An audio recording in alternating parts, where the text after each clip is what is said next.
Review নিয়ে তো কথা বলবো, বাট সবার প্রথমে ভাই প্রত্যেকবার শাকিব খানের সিনেমায় টিকিট নিয়ে এরকম ক্যাসাল হয় কি করতে? ওই দুপুর 2টা থেকে বসে আছি যে টিকিট ছাড়বে, টিকিট কাটবো, টিকিট আসে না আসে না আসে না, রাত 12টা হয়ে যায় তাও টিকিট আসে না। প্রত্যেকটা সিনেমাতে একই অবস্থা, প্রত্যেকটা সিনেমাতে বিরক্ত ধরায় দেয়। আমি তো ডিসিশন নিয়ে রাখছিলাম যদি টিকিট না পাই পরের দিন মুভি বাদ সবার আগে আমি ভিডিও বানাবো এবং এদেরকে গালি মারবো। বাট পরবর্তীতে দেখি স্টার সিনেপ্লেক্স টিকিট ছাড়ছে রাত 11:30 12টার দিকে, তাও আবার সব ব্রাঞ্চে না, একটা দুইটা ব্রাঞ্চে। লায়ন সিনেমাস এই মাল্টিপ্লেক্সের টিকিট তাড়াতাড়ি ছাড়ে, বাট এটা হচ্ছে আমার বাড়ি থেকে অলমোস্ট 2000 কিলোমিটার দূরে। এত দূরে কে যাবে? আমি আশা করছি পরবর্তীতে শাকিব খান এবং শাকিব খানের মুভির মেকার্সরা এই বিষয়ের উপর এক্সট্রা ফোকাস দেবে, সিনেপ্লেক্সে যেন শো নিয়ে আর কোনো সমস্যা না হয়। এখন রিভিউতে আসা যাক।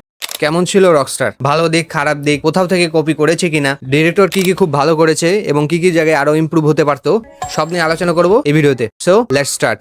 রকস্টার আমার দেখা বাংলা সিনেমার মধ্যে সব থেকে টেকনিক্যালি সাউন্ড সিনেমা। এর যে টেকনিক্যাল জিনিসপাতি, ছবি look and feel, colour grading, shoot, এগুলো অন্যান্য বাংলা মুভি থেকে এক ধাপ উপরে। কেউ যদি আমাকে এসে বলে মুভির বাজেট 15 কোটি টাকা 20 কোটি টাকা, আমি এক দ্বিধায় বিশ্বাস করে নেব। এতটাই সুন্দরভাবে মুভিটা শুট করা হয়েছে।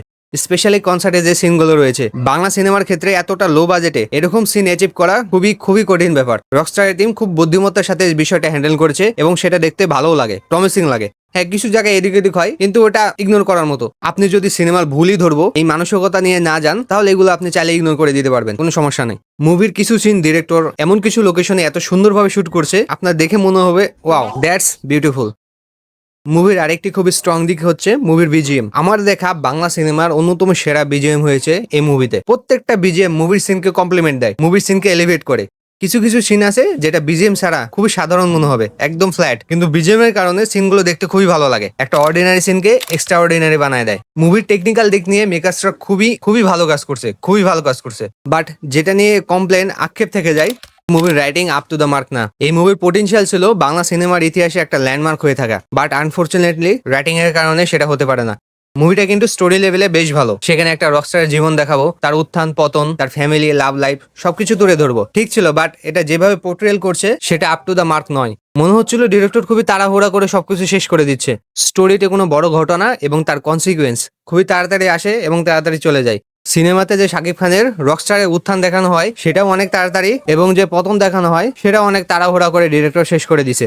এখানে যে শাকিব খান এবং সাবিলা নূরের সাথে লাভের অ্যাঙ্গেল দেখায় সেটাও খুব তাড়াতাড়ি হয়ে যায়। লিটারেলি ফার্স্ট মিটিং এ 3-4টা সিনের মধ্যে দেখাই দিছে যে তাদের মধ্যে প্রেম হয়ে গেছে, এবং শুধু প্রেম না, তাও আবার একদম সেই লেভেলের প্রেম, একজন আরেকজন ছাড়া বেঁচে থাকতে পারবো না এরকম। কিন্তু দর্শক হয়ে আমি সেটা ফিলই করতে পারছি না। ডিরেক্টর যদি প্লটগুলোর উপরে আরেকটু টাইম দিত তাহলে সিনেমাটা আরো ভালো হতে পারতো। পুরো মুভিটা শাকিব খান এক হাতে টেনে নিয়ে গেছে। মুভির 90 থেকে 95% সিন পুরোটা শাকিব খান দিয়ে তৈরি। প্রত্যেক সিনে শাকিব খান থাকে, প্রত্যেক সিনে, এবং প্রত্যেকটা সিনে তিনি 100% এফোর্ট মারছে। আমার দেখা শাকিব খানের সেরা পারফরমেন্স ছিল এই মুভিতে। মুভির সেকেন্ড হাফে একটা গান আছে যেখানে সে পিয়ানো বাজায়, সেখানে শুধু তার চোখগুলো দেখবেন, মনে হয় চোখ দিয়েই সে খেয়ে ফেলবে মানুষকে, এরকম ভাবে অভিনয় করছে। মুভিতে যে শাকিব খান একটা ফ্রেন্ড দেখিয়েছে, তার অভিনয়টা আমার বেশ ভালো লাগছে, এবং সেই ফ্রেন্ডের অ্যাঙ্গেলটা ওয়ার্ক করে। হয়তো অনেকের ক্ষেত্রে নাও করতে পারে, কিন্তু আমার ক্ষেত্রে সেটা ওয়ার্ক করেছে। মুভির গানগুলোও সুন্দর, একদম একবারে মাস্টারপিস লেভেলের না যে ভাই কি শুনছি একদম সেরা হয়েছে, কিন্তু গানগুলো বেশ ভালো, বেশ ভালো, কমপ্লেন করার মতো কিছু নেই। কিন্তু কথা ওইখানে, ডিরেক্টর যদি আর একটু টাইম দিত স্টোরিতে, আর একটু বিল্ড আপ দিত সিচুয়েশন গুলোর জন্য, তাহলে মুভিটা অনেক বেশি ভালো হইতো। টিজারে এই ডায়লগটা তো সবার মনেই আছে। এই ডায়লগটারই উপরে সিনেমায় একটি সিকোয়েন্স দেখানো হয়। সিকোয়েন্সটা খুবই ভালো। এটা ছিল আমার জন্য মুভির একদম পিক সময়। আমি আশেপাশে দেখতেছিলাম অনেকে ফোন কল করতেছিল, এদিক ওইদিকে কথা বলতেছিল, কিন্তু যে সময় এই সিকোয়েন্সটা দেখানো শুরু করে সবাই হা করে স্ক্রিনের দিকে তাকাইছিল।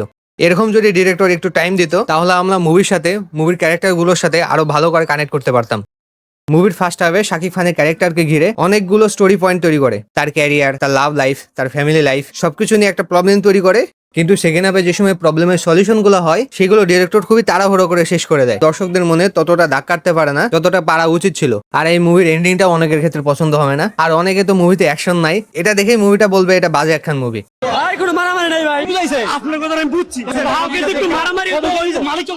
কিন্তু মুভিটা বাজে নয়, ওয়ান টাইম ওয়াচ, বাট মুভিটা আরো বেটার হতে পারতো যদি ডিরেক্টর আর একটু সময় নিয়ে বানাইতো।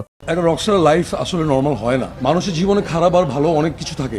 আর এই মুভির যে ডিরেক্টর আজমান রুশো, তাকে নিয়ে আমি খুবই আশাবাদী। তিনি বাংলাদেশের একটা টপ ডিরেক্টর হবে ভবিষ্যতে, কারণ প্রথম মুভিতে তিনি যেভাবে যে স্টাইল দিয়ে শুট করেছেন, যতটা সুন্দরভাবে শুট করেছেন, তিনি যদি আরো ভালো গল্প নিয়ে কাজ করেন তাহলে নিঃসন্দেহে একটা সেরা মুভি ডেলিভার করবেন আমাদের কাছে। That was the review. আশা করি আপনাদের জন্য হেল্পফুল হবে। ভিডিওটা ভালো লাগলে চ্যানেলের অন্যান্য ভিডিও দেখতে পারেন। এখন হয়তো উপরে 2টা ভিডিও আসতেছে, চাইলে সেই 2টা চেক আউট করতে পারেন। যদি ভিডিওটা এই পর্যন্ত কেউ দেখে থাকেন তার জন্য অনেক অনেক ধন্যবাদ।